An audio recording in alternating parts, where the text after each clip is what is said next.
So the gloves are off and the battle is on, and I'm reaching out to you guys to find out who you think is correct. I'm ready to fight till the death with my brother about this viewpoint. So stick around, I'll tell you what it's about, and I think you're going to like today's video. Want to make your money work harder? Enjoy another video with Adam Kahn, the rational investor on stocks, real estate, and crypto. Subscribe now for your weekly dose of investment insights and hopefully learn a thing or two. So what the hell is going on, and why am I ready to fight to the death? Well, I'm going to tell you something interesting. And on top of that, before I even get into it, I'm not going to go into my disclaimer yet, so we'll wait for that later. But before I even get into it, I just want to put out there that my brother's a financial planner, and I really respect his opinions, except in this one, because like I said, I'm ready to fight to the death. That being said, he's very good at his job. He has a really good insight, similar to me, and he's what got me into the business. He was a professional options trader on the board of the Chicago Board of Options Exchange. He traded in what was known as the U-All pit, but they have some ancillary ones as well. And I was trading in the futures market at the Chicago Mercantile Exchange when we were both trading. So that's our background. When we left the floor, he got into financial planning. I wasn't sure what I wanted to do and went a different route and got into the restaurant business, which maybe I've talked about in some other videos. Anyway, what is this fight about?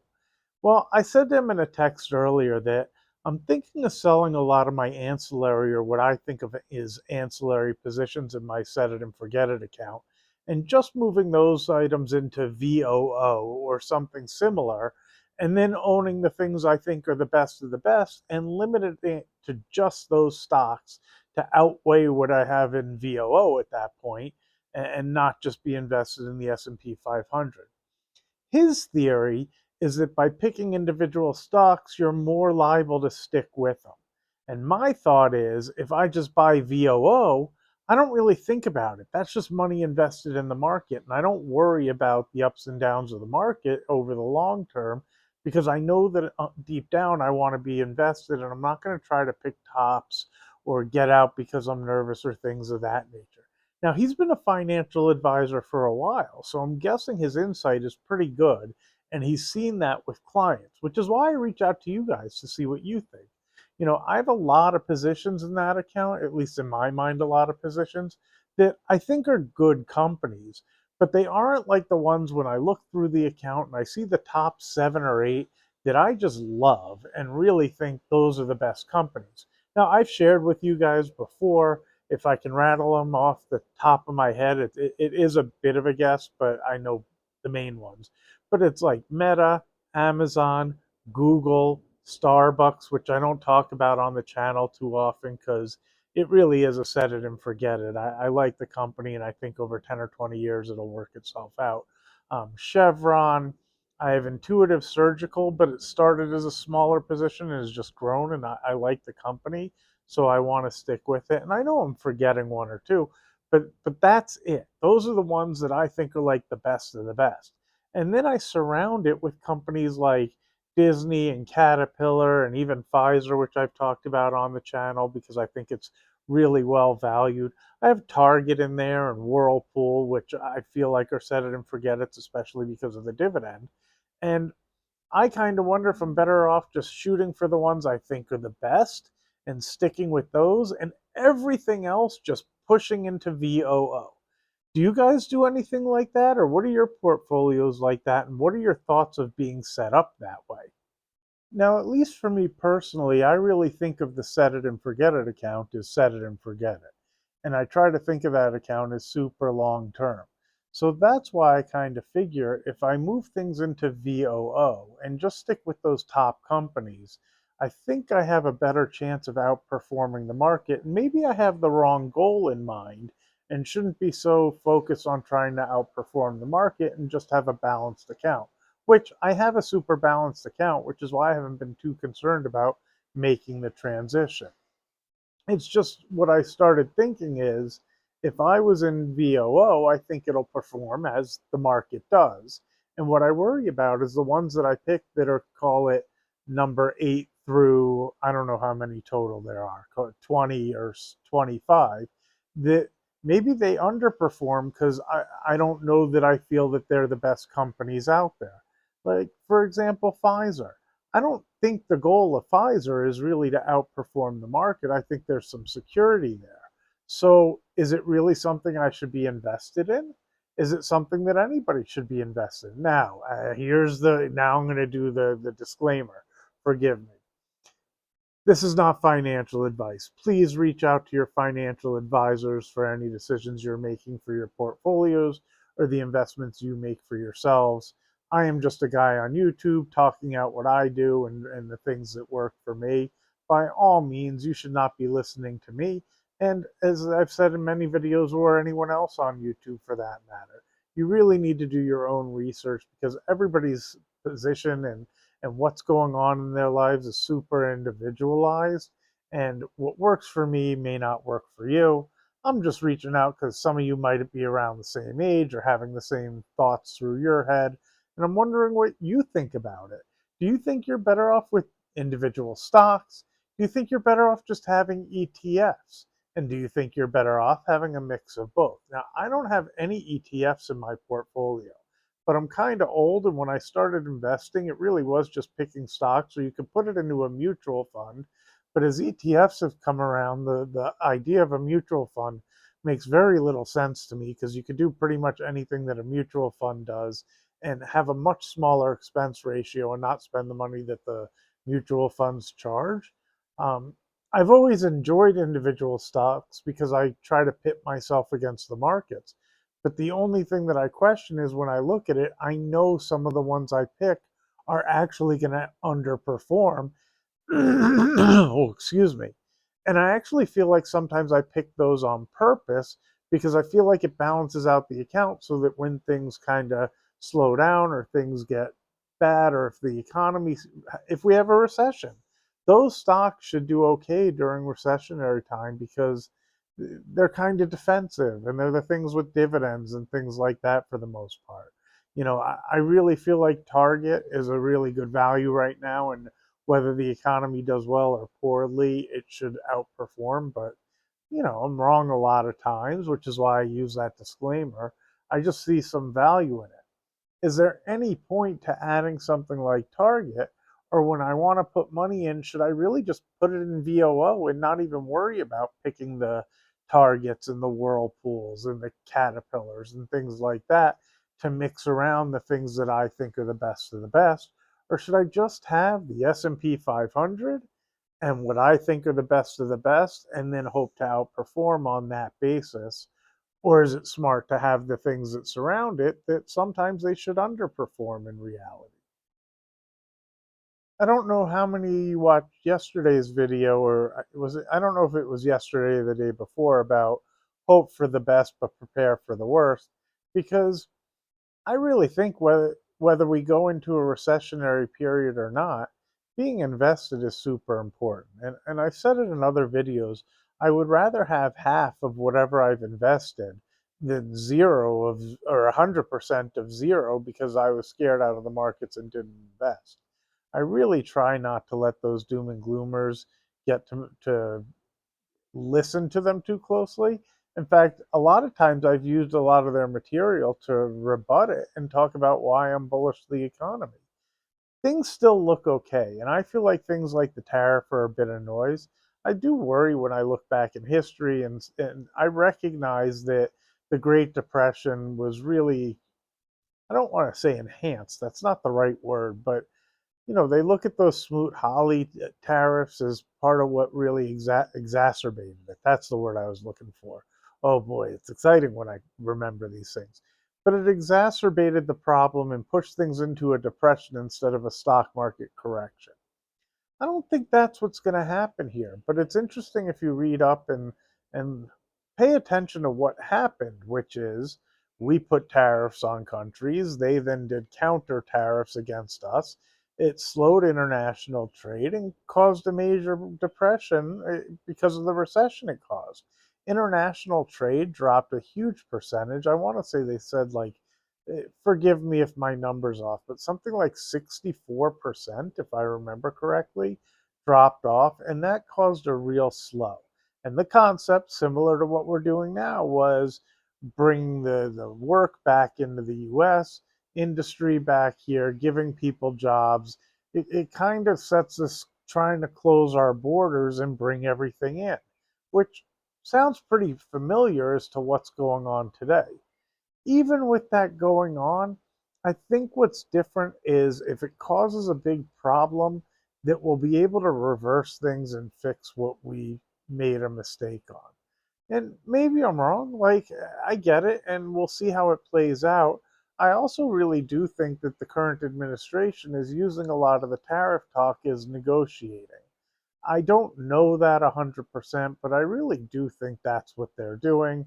And hopefully they get what they're trying to get. I also think it would be nice if we had fairer trade because I know, like, my wife's Chinese in China, they tax our goods on tariffs 100%. If you want to buy an American car in China, it's like double the price of here. And if you wanted to buy like a Chinese car, it's not half the price of the ones here. Like, not even the ones there are double the price. So they're less than half of that price, but they really are like 30% discounted of things like we're used to paying. And they do a phenomenal job of actually copying some of the car manufacturers. Like VW or Volkswagen has one that looks almost identical to it, that has a Chinese version that's significantly discounted from buying an actual Volkswagen. Even when I've gone to Europe, I see the same thing. And I think a reason they don't have a lot of American cars is because they put tariffs on us and it makes American cars more expensive. So European cars become more reasonable to buy. So they buy their own products. Don't know that one's better or one's worse. I don't really see us going into some great depression. I get that the YouTubers who like to have that like scare tactic and make things terrible, and it really gets the comments going because people get all worked up and they just love to say how the economy sucks and our president sucks and all the people in government are crooked and my boss cheats me and whatever else. I also find it interesting when I watch guys like Charlie Kirk, how they'll twist words and make things sound, you know, uh, makes a lot of good points, and I could never argue with him because he's really phenomenal at what he does. But there are times that I listen and I hear what I say, and I'm thinking, well, that's not quite accurate, and that's not quite the way to, like, I get what you're saying there, buddy, but you're really kind of twisting things to get your point across. And I don't really agree with the way that you're saying it. And then if he has somebody really good arguing with him, he'll divert it to something else to kind of get their mind off of where they were going with the topic they were discussing. Either way, kind of my point with the tariffs that I see it as noise, the same way that most news is noise. Maybe we'll have some problems from it, but maybe it won't. And maybe it could be a good thing. It's hard to see how it would end up being a good thing, especially if there's retaliatory tariffs that come back on us. But there's a whole lot of things that go on in the macro world that I don't even understand what they're negotiating or what they're really going after. It's interesting to hear that the Panama Canal is pretty much surrounded with all Chinese surveillance and industry and all sorts of things.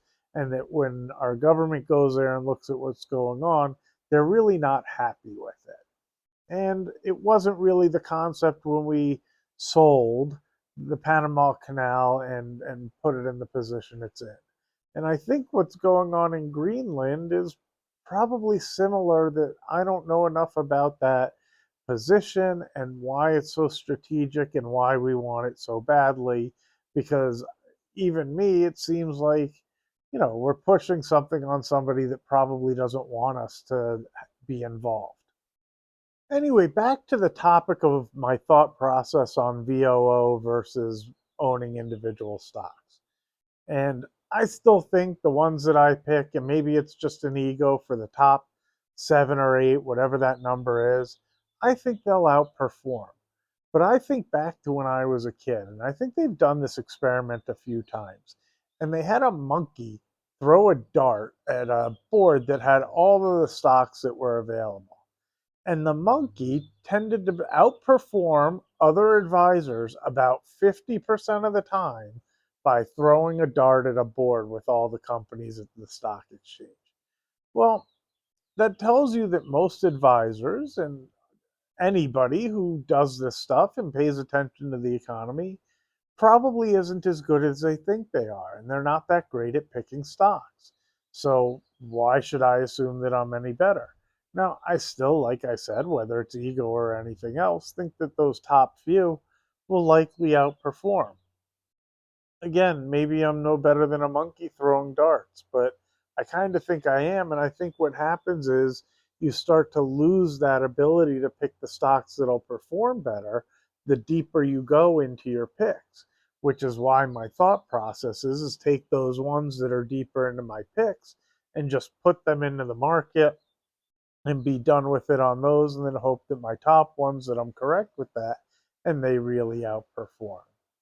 I'm not sure why my brother says it, and I hope he makes a comment in the comment section. I've asked him in the past why he doesn't ever comment, and his response is he feels like people would know it's my brother, that then you would discount the comments in the comment section. But since he does this for a living, and since I'm yapping on YouTube and he has opinion about what I say, I figure he might as well just say it and help the comment section. And if people realize it's my brother, well, so be it. Anyway, I think we're gonna call that a day. I hope everybody's having it's gorgeous here, and I want to go do something with my family. I'm not real sure what.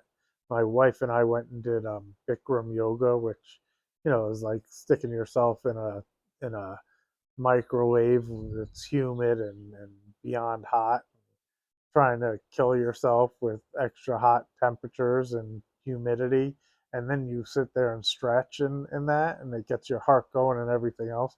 I'm not sure really why we do it unless we're just a little bit masochistic, but that seems to be something that we do. From She does it all the time. I do it from time to time, but should be a little bit more diligent about that instead of just my walks. Either way, we already went and did that. Then we came home, and she's going to visit a friend real quick, and I'm hanging out with my son doing the video while he plays videos games with his kids, with his friends.